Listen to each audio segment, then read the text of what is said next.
Sup, bitches? You're watching Fugitive Red Eye, and I'm once again getting in kind of a Walking Dead mood, so I'm probably going to be doing a few more videos on the subject lately. Probably going to do a video soon summarizing the run that I just recently did, where I intentionally failed every Season 2 QuickTime event. But that's going to be a different video. I'm not going to do that one right now. Right now, I just wanted to rank all of the seasons of The Walking Dead. Obviously, when I say the seasons of The Walking Dead, I'm specifically referring to the Telltale seasons, not the TV show. The TV show is a whole other thing. I only really liked the first 3 seasons, but I didn't really watch much after the first 4.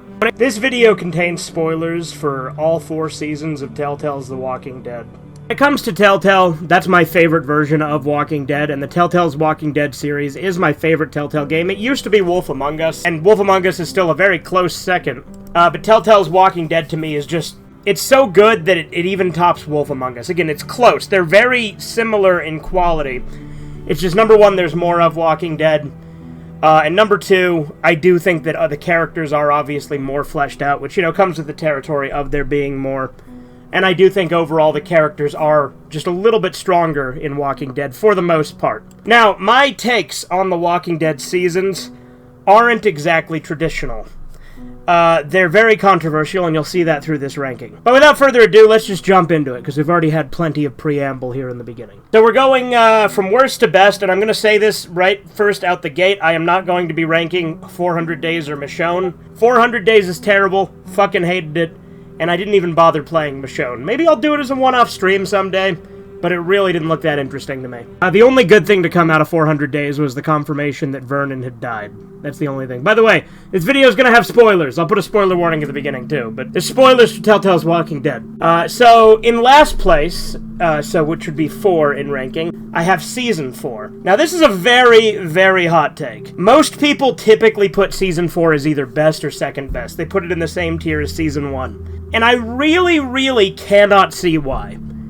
Season 4 is fucking boring, for the most part. Like, none of the new characters really interest me, with the exception of AJ, who is only a new character in the fact that he was a baby in Season 2, and was barely in Season 3. But Season 4, the one thing that I like is AJ. The dynamic of Clementine raising AJ, and him becoming more brutal depending on the choices you make, to the point where, after a certain point, he's going to start making independent decisions without you telling him, so you better make sure you were gearing him in the right direction to begin with, because if you don't, he's going to be following by your example and following your lead in what you do. I really, really like that dynamic, but I don't give a shit about any of the Skull Group. I don't give a shit about, like, what's his name, Marlon, or fucking Minerva, or fucking...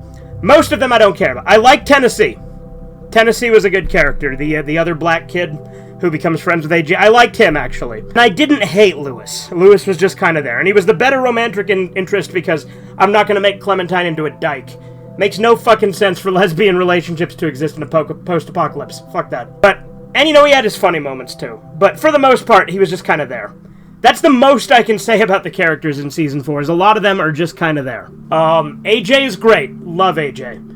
Tennessee is actually pretty good. Like I said, I never remember to think about that, but Tennessee is a good character. I also really like that you can get Lily killed. You can have AJ kill Lily. That's really fucking cool. The fact that Lily comes back is good. Honestly, I wish that it was more of a focus on that and less of a focus on the Skull Group initially, because the Skull Group is just so boring to me. But Lily being there and being killed is fucking great. So, I'll give it that. It has 2 good things. AJ and killing Lily.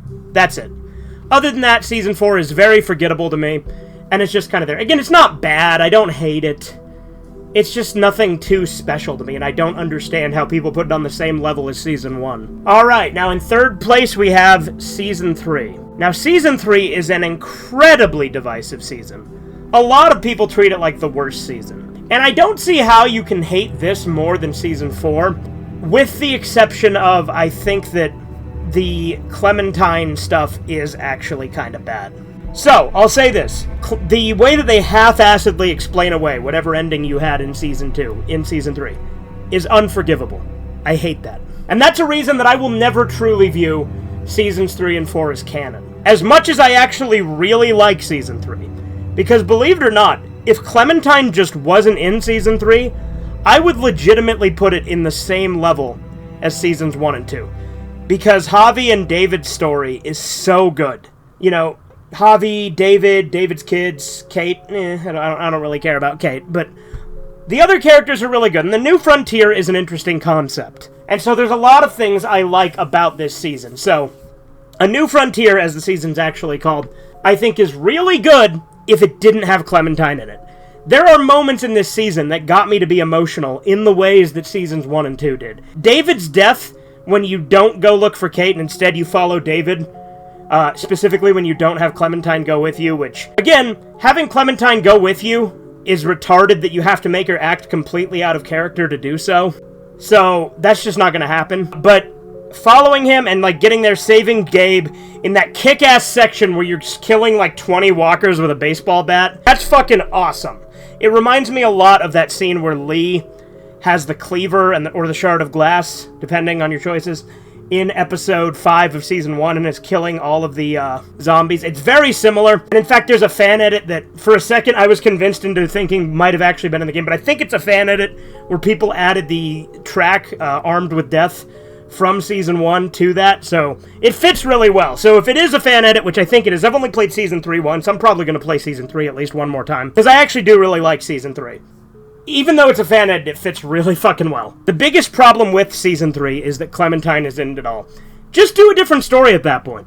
Have Clementine's story end with Season 2, and continue on from Season 3. Or, if you're gonna have Clementine be in it, have it be a separate thing that is entirely determinate on what ending you got, at least for an episode or two. Like, if you gotta get her to a certain point, at least fucking build up to it. Don't just half-assedly explain it away in flashbacks where it's like, oh yeah, Jane killed herself.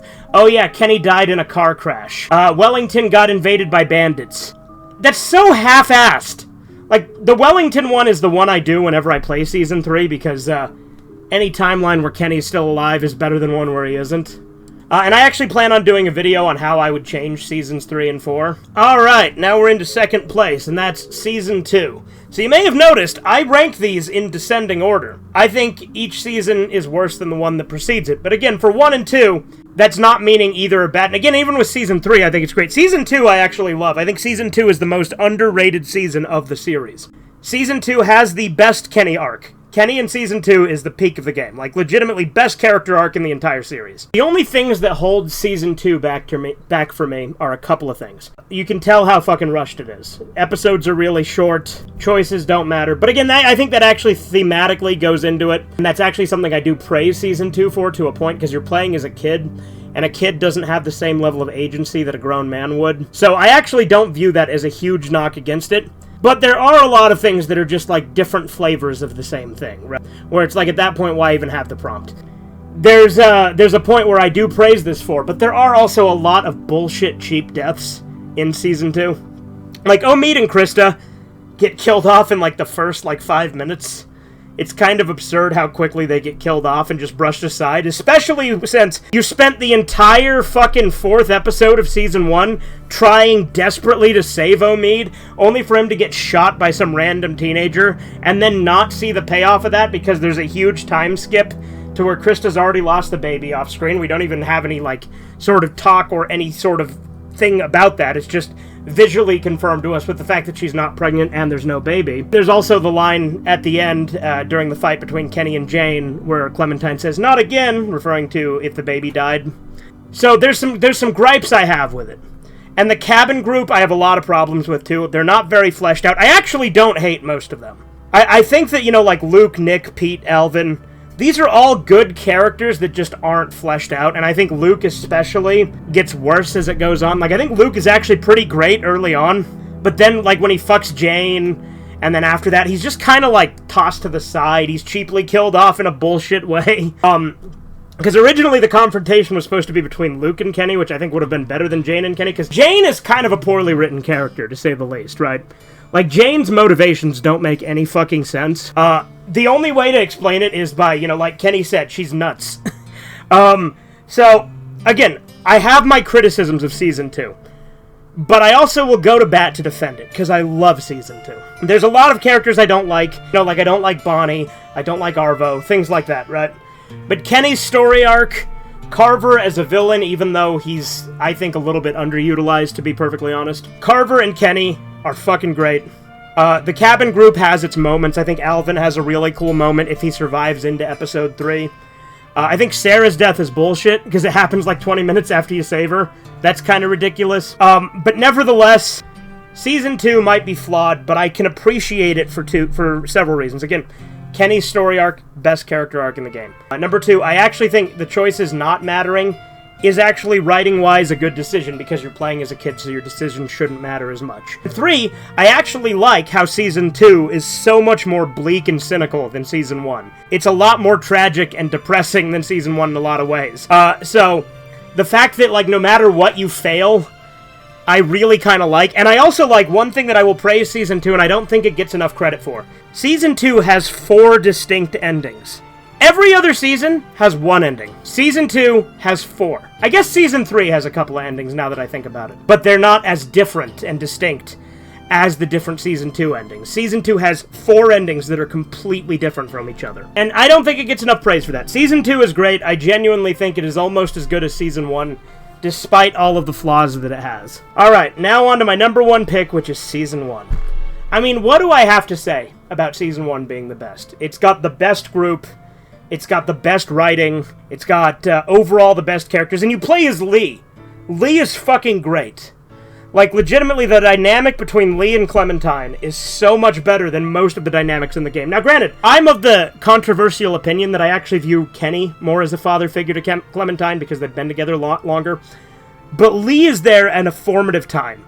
He's there to help her survive and prepare for the world. So in that regard, he's had such an impact on her that obviously he is the father figure that the games always bring back in, like, the flashbacks in, like, Season 2 and 4, right? And for good reason. Again, Lee was like Clementine's father by proxy. And again, even though Kenny is more time with her, Lee is much more prominent early on.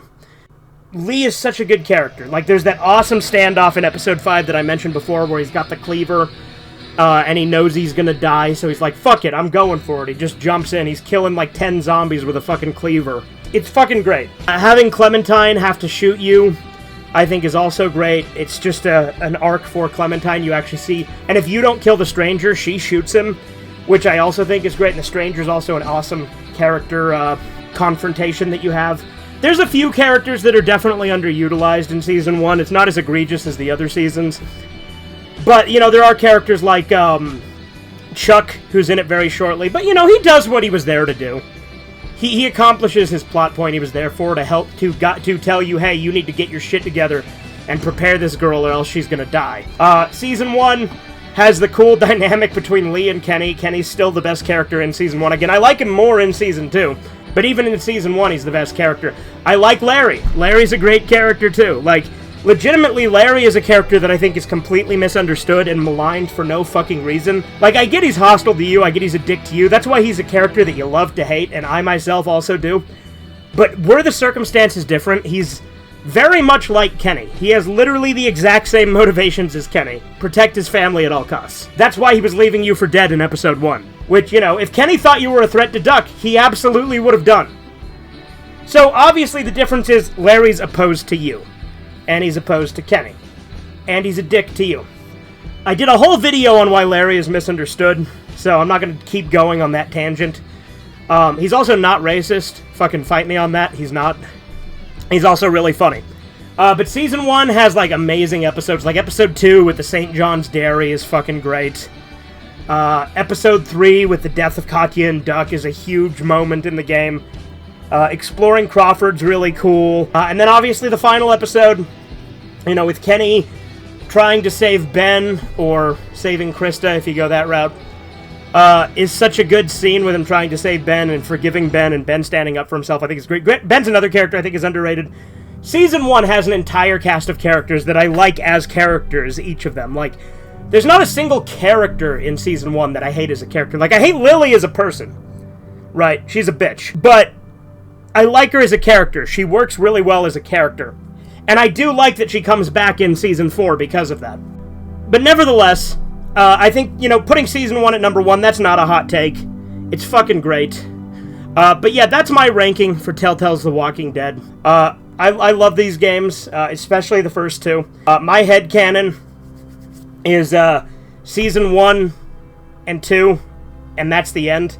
Like, to me, the Kenny ending is the canonical ending to the series. I view it maybe as an alternate timeline with Season 3, with the Wellington ending to Season 2. So, Wellington is the one I choose for that timeline, and I view that as a separate time, because I do really like Javi and David.